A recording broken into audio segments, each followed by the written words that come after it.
Lynn, I mean, you've really been on this story since it first happened. It's been almost a week now. And where does the investigation stand at this point? Unfortunately, Julia, we don't have too many more answers than we had when we first arrived on scene. We know that there are people still unaccounted for, and we know that they have found human remains of at least one person. Now, there have been some holdups in this investigation, one being the wind. That's the first thing you'll notice just by looking at me out here right now. That held up the investigation for a portion of the day yesterday. They really can't, Julia, and that's the thing. If it were to be on time, it would have had to be passed by midnight.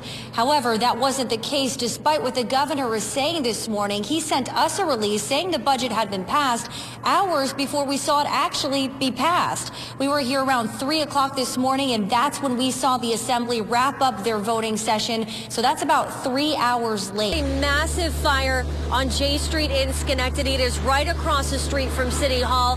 Dozens of people had to be relocated. They are in City Hall right now on this bitter cold morning, trying to keep warm. We do not know exactly how many people have been displaced, but we do understand that there were some businesses on the first floor of this building. One source also tells us that at least one person had to be brought to Westchester to be treated for burns. I'm going to have my photographer show you right now exactly what we're looking at in terms of damages. These trees are huge and they were completely uprooted. So regardless of whether or not this was a tornado, it is very clear that there had to have been some very powerful winds in order to cause this amount of damage. And traffic is really starting to back up now here in this half hour, and that's because state police are here on the scene and they are stopping every single car that drives past the scene of the home where a quadruple homicide is being investigated this morning. We are not exactly sure at this point why they are stopping every single car and questioning the drivers, whether they've seen anything suspicious or if they know anything.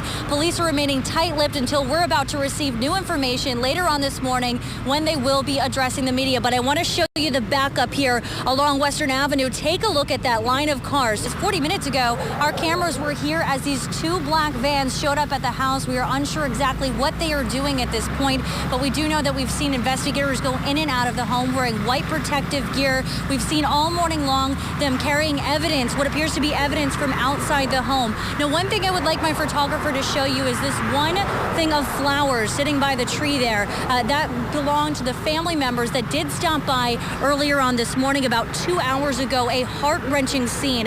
4 family members showed up bringing flowers and asking to enter the home. They were denied access but were visibly upset, sobbing. Now, Lynn Falsetti has been on the scene all morning long, and she's going to be joining us live now with more on what's going on there. Lynn?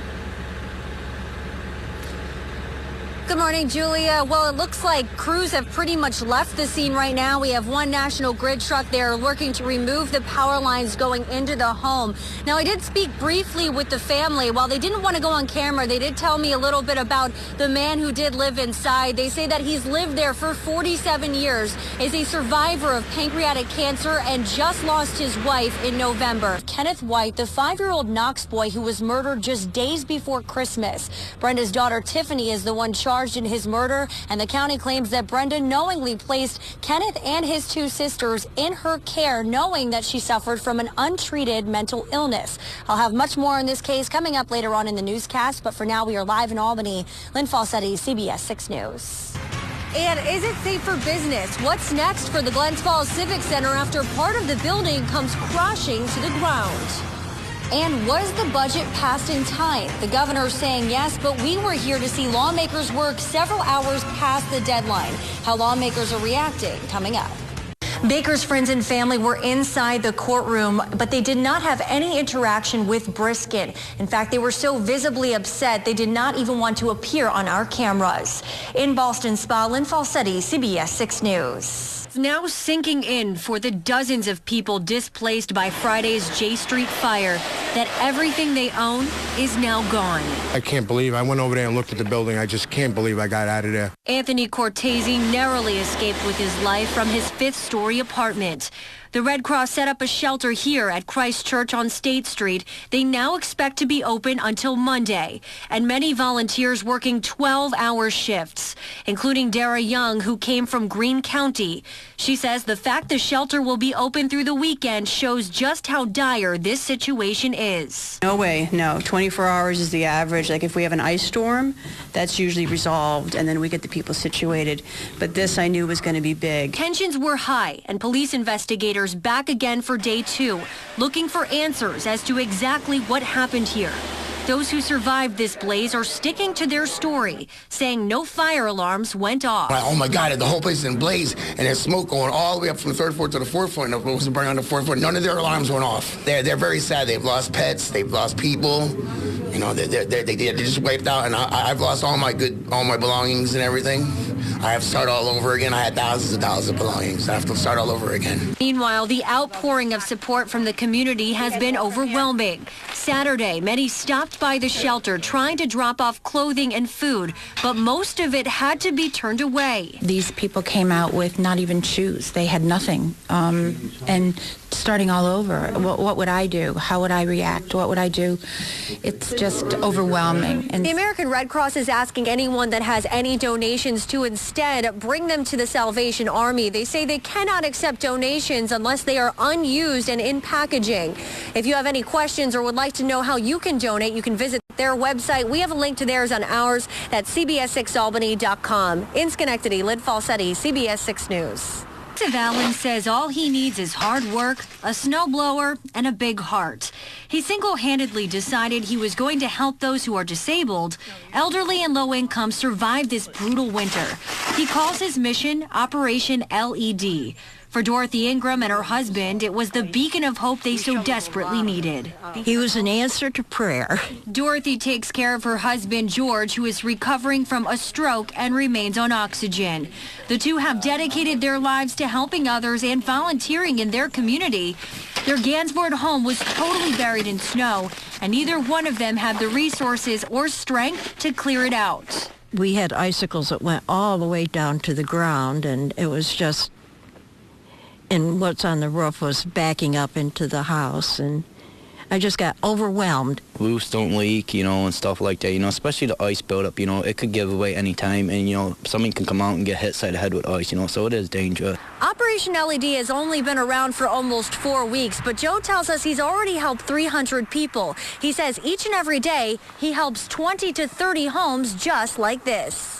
Joseph Allen has been working hard clearing out homes from Plattsburgh to Albany.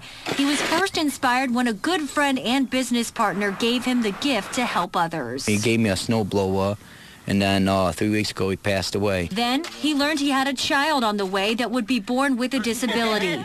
He then decided to dedicate his time to helping those also facing adversity. I had a lot of smiles, I had a lot of tears, but joy, that, people believe that I can't do this for free, He says he'll continue to donate his time and hard work as long as there's still a need, with more and more people reaching out to him every day, giving people hope in this long winter, one roof at a time. In Gansevoort, Lynn Falsetti, CBS 6 News. It's been over 48 hours and still no answers as to what started this fire on J Street that displaced more than 50 people. Also no answers for families still looking for their loved ones. The building is too unsound for investigators to safely gather evidence. Sunday, crews began removing dangerous sections, taking aerial photos with these bucket trucks. Meanwhile, people looked on, still horrified by what happened here. One family that did not want to speak on camera still waiting to hear from their cousin. They say they haven't heard from her since the fire and believe she is no longer alive. I have to sit there and go back, and try to track everyone down, make sure that everybody's accounted for, determine, hey, did you know who was staying in this apartment? Just verifying all the records that we have, as well as looking for other potential leads. One of the biggest challenges for investigators is determining exactly who was living in the buildings at the time, who was just staying there, and who was subletting. They say the records are not very clear of that. What they're doing during the demolition is going through piece by piece, gathering evidence, and potentially locating those that are missing. Schenectady police are hoping that once the building is secure, they can determine if there are any bodies inside. Also, where the fire started and how. They tell us they are looking into reports that there were no working fire alarms and claims that someone had shut them off. The apartment was beautiful, but everything leading up to it looked like it hadn't been taken care of very well for a while. I never heard any alarms going off in my building. Ben Seville watched his crews work to secure the building. I'm looking for my roommate's cat, who we were unable to grab on the way out. He had just moved into a fourth-floor apartment in 102 J Street the day before the fire, and now has lost everything. I'm stunned, thinking the whole time, what if I had just waited one more day, In Schenectady, Lynn Falsetti, CBS 6 News. You drive through the neighborhood sometimes on a warm night and you can just sense the tension in the air. Over the past few years, John Cooney has seen gang tension brewing between two cities in the capital region. And it's being fueled by violence and now social media. In the last decade or so, the whole face of the gang presence have changed. What we now have is younger groups, children, really, getting together and just taking out all the personal beefs that used to be settled in the schoolyard to a whole new level. Captain John Cooney, former spokesperson for the Troy Police Department, says it's less organized crime like the Bloods and the Latin King gangs, meaning no rules. These groups call themselves the Goon Squad and the Young Guns, and they are fighting back and forth between Albany and Troy.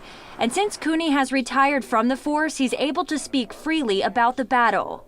We've seen individuals, we have a guy from Troy who's got a beef with somebody from Albany, he goes over to Albany to take care of it. We've seen that act out, but what we see more and more now is if there is that beef, it's not just individual versus individual. It's I'll get my crew and we're going to find his crew. And next thing you know, we've got multiple suspects involved. The feud between the two cities was fueled several years ago when Shaquem Miller was gunned down in South Troy. He was a well-known DJ and had a big following in the Collar City. That took to a fight, that took to retribution back in Albany, and then Albany came back to Troy with a gun, and Shaquem was in fact executed, so to speak, on a city street. And that's when we really saw the flavor of this Albany versus Troy issue begin. And the violence has since spread to innocent bystanders. Just last year, 5 people were shot outside Gino's Pizza in Troy. Police say only some of those shot were targeted. Others simply caught in the crossfire. Despite this, Troy police say the gang problem is fixed and haven't seen it flare up in months.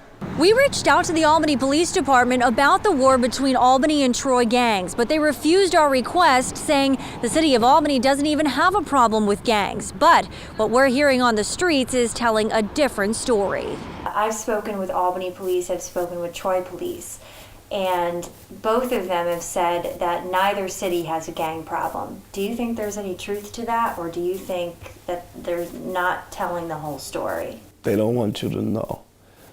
It's a gang problem everywhere. It's not just Albany and Troy. Zaquan Irby knows all too well the violence is real. His cousin Darze Reed, a Troy rapper, was killed while performing a show in Albany in 2013. He says the whole street culture needs to change. We need these kids to have some kind of community center or youth development center. These kids have nothing to do.